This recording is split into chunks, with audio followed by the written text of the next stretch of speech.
those days when you need a map and also listen to radio, what you do, this is probably what you have. The day has come for a change. Thank you, Eonon, that they sent me this Android car player for unboxing and to be installed in my vehicle. So it comes with the installation guide and usage guide. And then they also kind enough to send me the power cable for my vehicle.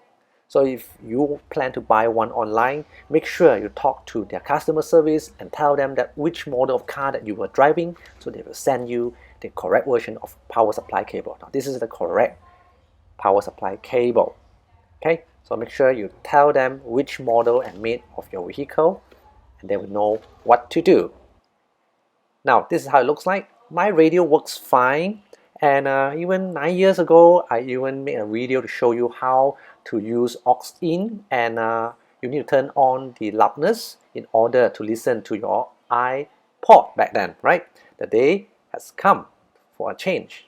3.5 mm, no one has a mobile phone these days comes with 3.5 mm. Okay, so decided to change it. Now to change this Proton persona, well, first of all I need to remove the panel. You can easily remove it if you have some tiny tools.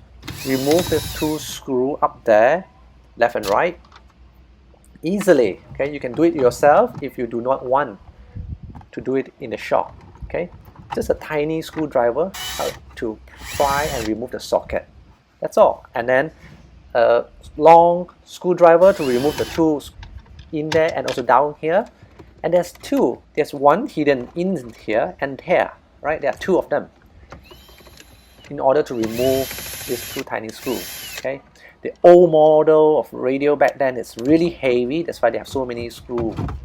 The latest version these days, Android car player, you can easily install it by using a fastening using only two screws. Okay, I use a cloth, put it underneath, and then use a tiny screwdriver again, remove the power socket, and then together with others accessory like the car steering socket. Then together with the chassis, I need to remove the housing. The housing has a Torx screw.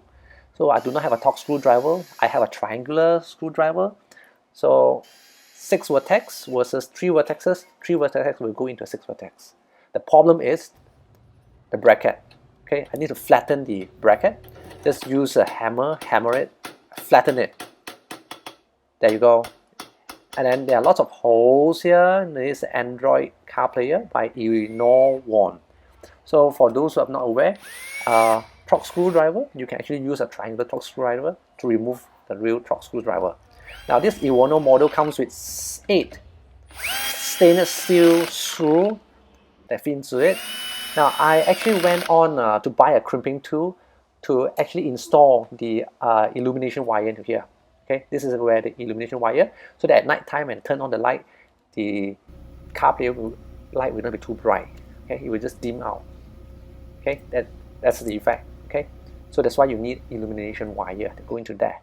And then USB, one is for CarPlay, the other is for your normal USB data cable. Right, I just fit through it to the side of the glove box, and then down and underneath, and then through the A pillar, I will install this microphone.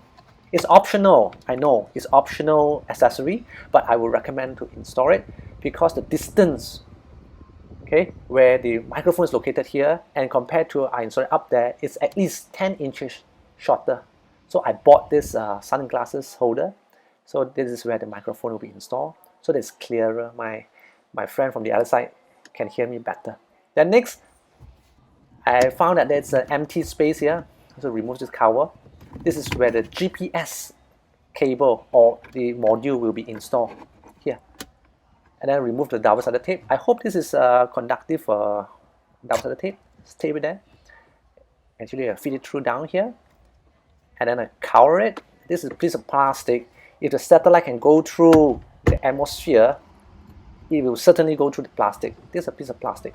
Now this is actually the reverse camera. Okay, backup camera, reverse camera. One goes into here. And then it's a bit loose, so I use a tape it up so that it will not come loose later. Then brake wire, you don't install it because when your kite's run, you can't run any video. Okay, this is what you do not need. Then this is the back, BACK. Back is actually to trigger the reverse camera. Okay, back. Not the 12 watt. 12 watt is additional power. For certain car and make, they will need that 12 watt for backup camera, but not for my vehicle. I do not need that. This is sufficient. Okay, done. Then lastly will be the power supply cable. I do not connect the power supply cable until I've done connecting all the wires. Okay, that's the trick. Then this is actually the GPS, and then followed by the antenna, FM antenna. Now, car steering 1 to red color, and then ground wire. Any ground wire you can see there, you just connect into the black color. I use a crimping tool. So what you do is you must at least set up the wiring. Okay, you set up the to teach the device which button for what feature. Okay, I use 3 washer to level it so that it's level and flat. And then I try to fit it in for a test run first. There you go, Eonon. Thank you, Eonon, for sending me this model, okay, so that I will be able to show you how easily it is to install it into an old vehicle, and it supports AirPlay that you have seen earlier. Now you may watch another video to show you the usage. Now I'm checking the satellite signal.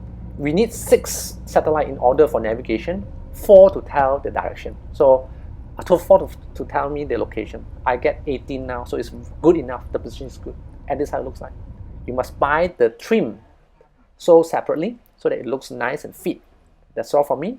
Thank you for watching. I hope you subscribe to my channel. Bye bye.